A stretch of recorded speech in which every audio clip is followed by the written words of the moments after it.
Well, it's a pleasure. It's a pleasure to be the nominator and to be here to introduce Brian to this award. So I should say that Brian is the Lieberman Okenau Endowed Chair for Cereal Genetics at the University of Minnesota in the Department of Plant Pathology. But I should also say that he's actually from Anoka. He went to the University of Minnesota. He got his bachelor's and his master's degree here, and he came back and has spent most of his professional career here. And now here he is, someone who's winning, who has won this really big achievement. You could sort of say that he's sort of like the Joe Mauer. So with that brief introduction, I just have a couple of comments. I think one of the reasons that Brian really stands out in the area of international education, international impact, is his role as a mentor for young people. Not only was he the Plant Pathology Mentor Award, the College of Food, Agriculture, Natural Resource Science, and then also the Council of Graduate Students Outstanding Award. He has mentored or advised dozens of graduate students, postdocs, and visiting professors in his labs over the years. These individuals come from, I counted it up, from about 19 different countries. So that many different countries and scientists from all those different countries have been impacted and educated and mentored by what he does. Of course, he has a prominent role in research, and that prominent role in research is in cereal genetics. Brian's focus is in cereal crop relatives, so wild relatives of wheat and barley, understanding how they work genetically, and then understanding how to use that information in breeding and developing cultivars is what he does. With that in mind, I actually had the chance to go with Brian and Winnie, his wife, to Israel in 2014. In fact, there was a big crew of us who went there.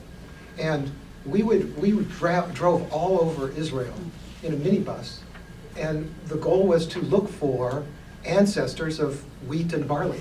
I mean, that was what we were looking for. And think about, I don't know if you know, but wheat and barley, they look like grass. They sort of and so Brian would get off with Yoshua and Eitan and all the other folks that were in the bus, and they would walk over to a hill of just grass. And suddenly there would be this giant debate and all this passion about what species it was, what pathogen it was resistant to, how it could be used in a breeding program.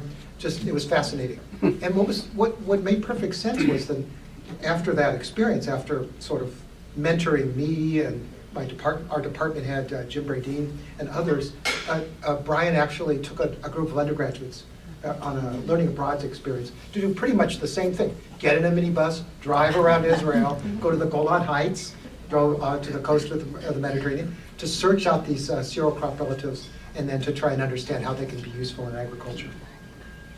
So, gosh, I didn't think about how I was going to close this. Well,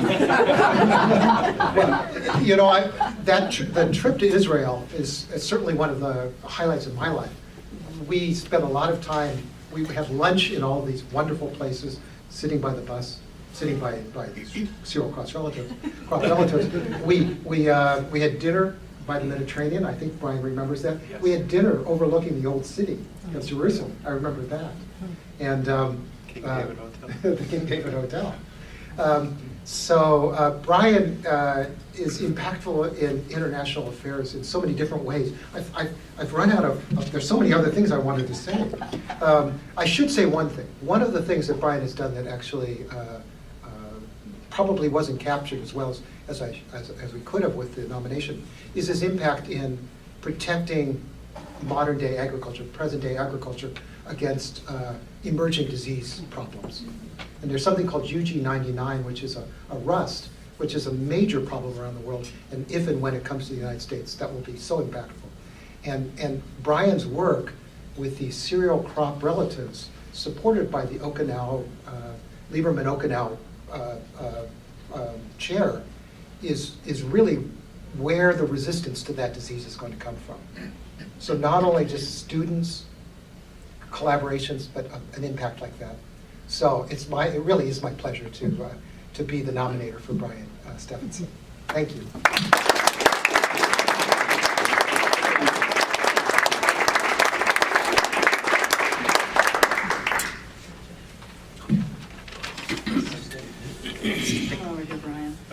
right, the Award for Global Engagement 2018, Brian Steffenson. Dr. Brian Steffenson is renowned for his groundbreaking research leading to some of the most important plant disease resistance discoveries of the past 30 years. He is equally recognized for his commitment to training future crop scientists and to ensuring that the University of Minnesota remains at the forefront of plant pathology. Dr. Steffenson is credited with establishing and providing the initial funding to launch the Norman E. Borlaug Graduate Fellowship in International Agriculture. In addition, he established and co-directs the Stackman Borlaug Center for Sustainable Plant Health. Dr. Steffenson has mentored numerous international students and has been published in many leading publications. Not satisfied to remain sequestered in a lab, Dr. Steffenson reaches out and helps others in times of need. He was a vocal opponent of the travel ban executive order, inspired to act when an Iraqi researcher in his lab was unable to return to the U.S. to continue his work. He was actively involved in negotiations with the International Center for Agricultural Research in the dry areas when they were forced to relocate from Syria to Morocco.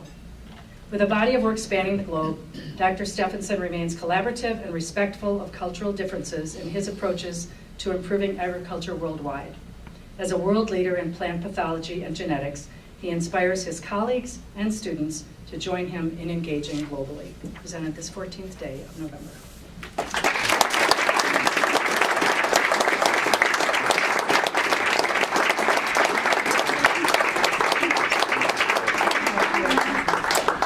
Yep. Could have everybody move over this way? You escaped too soon. Terrific. Yeah, looking back.